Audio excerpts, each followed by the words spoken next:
Since the dawn of the internet, there have been entities that would like nothing more than to bring the technology to its knees.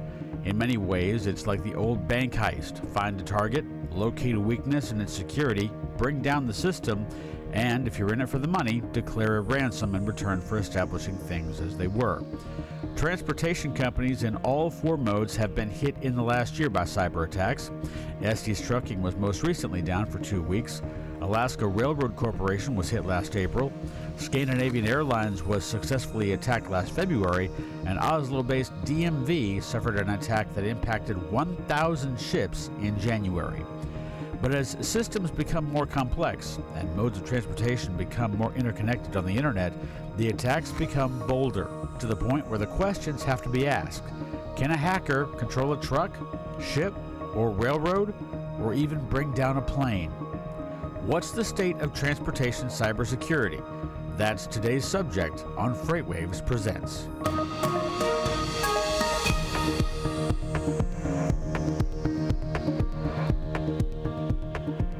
And welcome to FreightWaves Presents. I'm Bill Priestley. The term cyber attack can strike fear into most any business owner these days, with so many businesses requiring the connectivity of the internet, both publicly and internally. There's always a door for someone to get in and wreak havoc on a business or a single person. January 1, 1993 is considered the birthday of the internet. Interestingly enough, later that year, a motion picture caught the attention of the nation about a high school kid that managed to hack his way into a national defense computer and almost start World War III. That movie, if you remember, was called War Games. It's interesting how quickly, once an invention comes to light, that someone is there to use it for purposes it was not intended for. Nevertheless, the idea of hacking into a computer had early origins, and even though no one has yet managed to bring us to DEFCON 1, as Matthew Broderick did in that movie, the individual and the commercial threat of cyber attacks is very real and can be very detrimental to the logistical world we live in that is more and more reliant on connectivity to survive. Joining us today to talk about the threats specifically to the freight industry are Mickey Diaz, Chief Operating Officer of Unique Logistics, and Antwan, Director of Cybersecurity for the National Motor Freight Traffic Association. Both of you, thanks so much for joining us here for the program this afternoon. Mickey, let me first start with you here and just kind of getting your sense of cybersecurity in terms of C-suite executives. What's kind of been the feeling amongst C-suite executives about cybersecurity? Is it something they talk about, what concerns them, or is it something they don't really talk about that much? It's definitely something that we talk about a lot for the reasons that you mentioned at the start of the show. A lot of logistics companies are being targeted for many reasons. So it's definitely something that we talk about a lot, concerns us, and is part of the budget, more so than in the past, right? In the past, you just wanted an operating system to type something, and now it really becomes a big part of our compliance. What do you think was the catalyst that changed your attitude in terms of it's there and now all of a sudden it's a concern? I think it was when the steamship lines started getting targeted. We also see a lot of phishing. I think more rampant than in other industries, and probably that's because we deal with so many parties in one transaction. You could have 5 or 6 parties, right? Customer, shipper, steamship line, airline, trucker, warehouse that you're communicating. So there's a lot of information always being given out and taken in. And so phishing to us is one of the biggest concerns. But yeah, I think it was when you started hearing about companies dealing with ransomware. Definitely. That's certainly a major threat there as well. Antwan, I kind of laid out a cyber attack as kind of like a bank heist in the open, but really it's not like a bank heist in many respects, in the fact that there's not necessarily a ton of planning necessarily. Yes, you do pick out a target, but there could be multiple targets at the same time. And also you're not looking basically one attempt to try and rob a bank. That's in that particular case, in a cyber attack, you probably get who knows how many attempts over the course of a day. So give us a kind of an idea of what you're dealing with in terms of what you're trying to fend off when it comes to evading a cyber activity. Well, I'm not actually a practitioner now, so I'll talk about when I was a practitioner. I view it as like a chess game. The hacker only has to get it right once and they can get in. But us as defenders, we have to have the people trained. We have to have the right resources in place, the right tools in place, the right policies in place to protect our network. And if you slack up in either one of those, you can potentially let a hacker in. You always have someone scanning your network externally, so you need to scan your networks to find those vulnerabilities before the hackers do.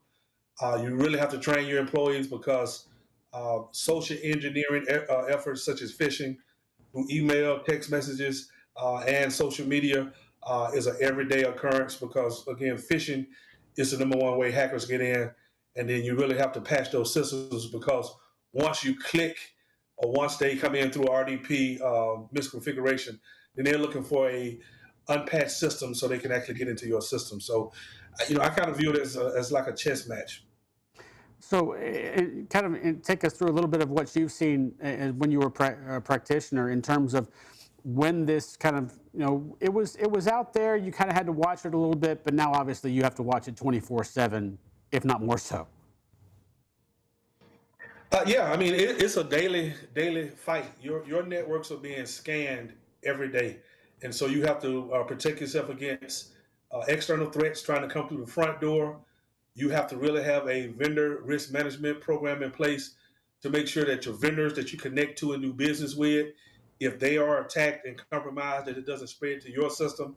And then again, as always, I always preach, you got to train your employees not to do something unwise, not to let their guard down and let them in through the front door. So you can pretty much guarantee that your company is being attacked or being probed on a daily basis.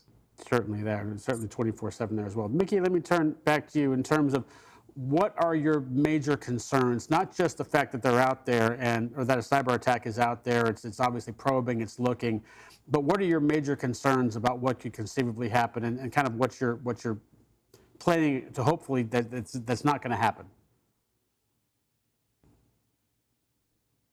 Going to happen is just that we don't have an attack. Dealing with the number of customers and the sensitivity of the data. Remember that we have not only shipment data, but we have data, transactions with customs, other government agencies. Logistics are always giving information, taking information from the government agencies. So we take it very seriously. And obviously, business interruption is important. But more important than that is the sensitive information that goes through there, like for TSA and CBP and all of those other agencies. And what comes as a result of us being lax in those rules. And so we have, strong business continuity plans, but it's not only for the interruption of business, it's for the type of data that we have and making sure that we're segmenting and providing different levels for those types of data. Yeah, definitely want to keep your information as secure So as possible. I'm praying always that it doesn't happen.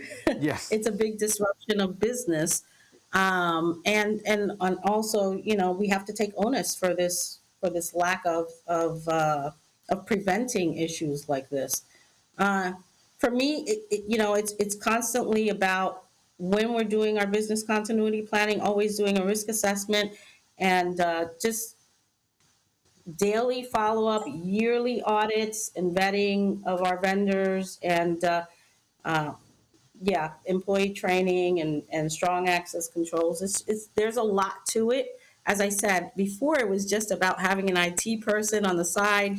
Probably never participated in many meetings. I've been in the business for 30 years. IT is always sitting at the table and making sure that the company is safe. Yeah, It's stated. It's always interesting when an IT person says, "You really don't want this to happen," and yes, you really don't want this to happen in your own line of work there as well. Antwan, this is probably a different answer for everybody that's trying to get in and do something nefarious when it comes to cyber attacks. But what are hackers after? Essentially, obviously, Mickey mentioned data. But there's also just simply taking down a system or just being disruptive. What are hackers after, if there is a larger theme that they're after? Well, it just depends on who's doing the hacking. One of the briefs I give, I break it down who's actually doing the hacking. So countries like China, they're looking for intellectual property. They want to sit back and let American companies invent new technologies, find new oil reserves, things of that nature. Then they just hack in and steal it. A lot of the cybercrime comes from Russia, North Korea. You have countries like Iran who are interested in cyber terrorism. So you may have a group of hackers that are in for it for the money, some for intellectual property. They're trying to find your data so they could ransom your data and you have to pay them. Or if you have some sensitive sensitive information. They want to get that and kind of beat you to the market, or either get to the market and sell it cheap. Then you also have what you call hacktivists, people who are in it for some political or religious reason. They got an axe to grind and they want to bring you down to your knees. So, and then you just got, sometimes you also have people who are just doing it for a hobby, just to see what they can do. So you kind of got to defend against all groups of hackers, because it's different people hacking for different reasons. And you may not And know. another thing I like to add, Go ahead. in addition to paying the ransom and being down and have a service disruption, almost all compromises end in a class action lawsuit. So a lot of companies, they'll think about the operational impact, the loss of revenue, the loss of reputation, but in almost all cases, they're going to be a very large class action lawsuit. So cybersecurity doesn't make you money, but in the beginning, but it can save you a lot in the end. That's definitely true there. Mickey, not too long ago, Estes Trucking, as mentioned in the open, got hit with a cyber attack. They were basically down for about 2 weeks or so before they announced a few days ago that they were back up online 100% and ready to go. It seems like in that particular case, and I know that there are some that are worse and there are some that are better, but it seems like we're hearing one of these reports every so often, every month, every 2 months. We're hearing about a cyber attack coming out, and it seems like, at least in that particular case, and maybe others as well, that it's almost like, well, this is just the cost of doing business. I mean, yeah, you got caught, somebody broke in, okay, but is this something that is so pertinent and threatening out there that it's just something you're going to have to deal with at some point? People think it's just going to happen. I would rather think of it as is a cost of doing business to be preventative, right? Right. And not letting it happen. But it is definitely a cost. But yes, you definitely want that to be preventative. And all of the things that Antwan said were right. Most of the time they're coming in through email, and we in the industry get dozens of email on one transaction. So it's definitely about employee training and social culture, because we cannot afford to have zero trust policies like some other companies if you were manufacturing or something. So we actually need our employees to get and give information. So it costs us a lot of money to put things in place to protect this data, but it's worth it. Like Antwan said, the not doing it opens you up to a lot of things, legal and security threats, right? Antwan, let's jump into the human element just a little bit. How much of this, as cyber attacks, are simply somebody just hacking into a computer, and how much of it do they need someone else's hand, if you will? They need somebody to click on a link, or they need someone to make a password open. How much is the human element at fault, as much as, say, for instance, just the machinery that someone can try and hack into without anybody else's help? Well, as a former practitioner, my view is kind of skewed. Okay. I would say 100% is human error. I would say 90% is someone clicking on the email or misconfiguring a network. Computers are dumb. Networks are dumb. They're going to do what you tell them. So if you don't configure it right, it's almost like going on vacation and locking the front door but not locking the back door, or leaving the ground floor windows unlocked. Someone's going to go around and check if they know you're on vacation. and they're going to come through that back door, that ground door. So I would say 100% is either training or having an outside person come in and assess your network on a routine basis to make sure that nothing has changed and nothing is unsecure. Definitely there. Mickey, when you look at this from just an industry standpoint, all the way across the freight industry, how secure do you think the freight industry is? I don't. I doubt that. Let me ask that question with a bit of a caveat, because obviously there are certain entities, say for instance, just the technology, the Apples, the Microsofts, that particular end of things. Obviously, they're very, very protective of anything because that's their business. But in terms of the freight industry, how do you think is cybersecurity still something that's thought of across the board as it's necessary, but it's not that necessary, or is it really, like you've mentioned, 100% 24/7 monitoring that you have to do? Yeah, I hope that all of the recent events teach people, but I believe because there's so many parties to the logistics industry, I believe that, and so many employees, right? Um, I believe that we still have a ways to go. I want to say that.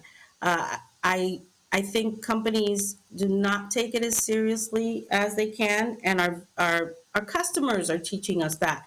Customers are requiring you to tell them what you are doing now, and that is forcing the logistics uh, business to do better at it. But I think because there's so many and there's so many different sizes, I don't think it's as secure as we need to be, considering the information that we are responsible for. Absolutely there. Antwan, let me switch gears to a question that I've really wanted to ask for a long time, and I know that a lot of people are seeing technology expand and things are developing, and all of a sudden artificial intelligence is now part of our world, at least for a little bit, and certainly is going to be growing over the course of the next few decades or so. How dangerous are cyber attacks if AI is involved as well? If someone can get into a computer where machine learning is involved, is that something that is scary, or is that something that can be dealt with in the same way that problems are dealt with these days? Well, I won't talk about machine learning, but I will talk about how criminals are using AI, and it has increased the threat level. Most people used to could look at a phishing email, and because the grammar was poor, the English was poor, you could look at it and say, okay, this has to be a phishing email, because the people who were sending the emails were normally overseas and didn't have a good command of English. But through the use of Chat GPT and artificial intelligence, those phishing emails have perfect English, perfect diction. So you cannot rely on a poorly written email to decide whether or not it's phishing or not. What's really dangerous is the fact that artificial intelligence can now listen to the leadership's voice. If you're in the news, in the media, they can listen to your voice, and then they can actually use your voice to call employees, sound just like you, have a conversation with you, convince you to wire your money to a unauthorized site, and after it's done, their leader will say, "Why did you do that?" The employee will say, "Well, you told me to." "No, I didn't. When did this happen?" "We had a conversation." And so you got to have a second factor, because now you really can't even believe what you hear, and you can't believe what you see. There's a new attack where people are actually recording a person's face and voice, and they're calling their parents or friends and saying, "Hey, I'm in trouble." And you actually looking at the person on a video call or talking to them on the phone, hearing their voice, and they're saying, "I'm in trouble. I'm on vacation. I got locked up, or I need money." And it is very realistic, and the elderly are falling for it, at an unbelievable pace. So training is important, because the new use of AI in cyber attacks has really ratcheted up the game. That's definitely something to be concerned about there as well. Mickey, one of the things that is interesting about how this whole entire thing has evolved is, of course, we've already talked about prevention. Prevention obviously is something you've got to do 24/7.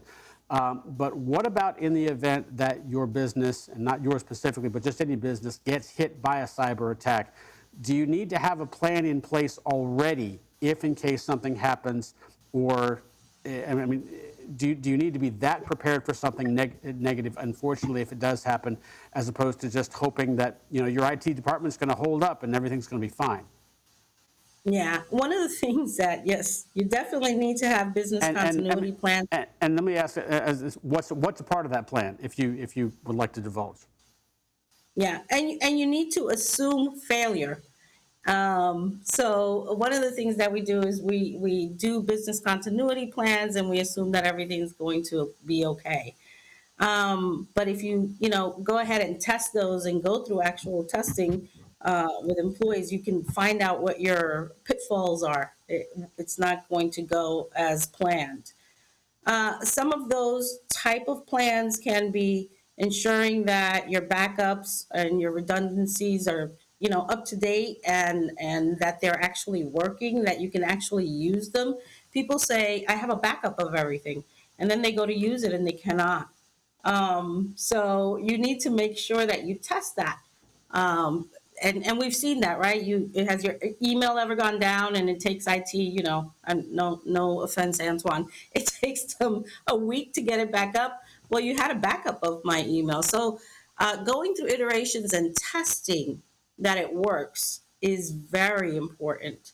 And I think that's one of the ways that you can make sure that it doesn't affect your business as much. But yes, definitely planning and checking to make sure that those plans work is important.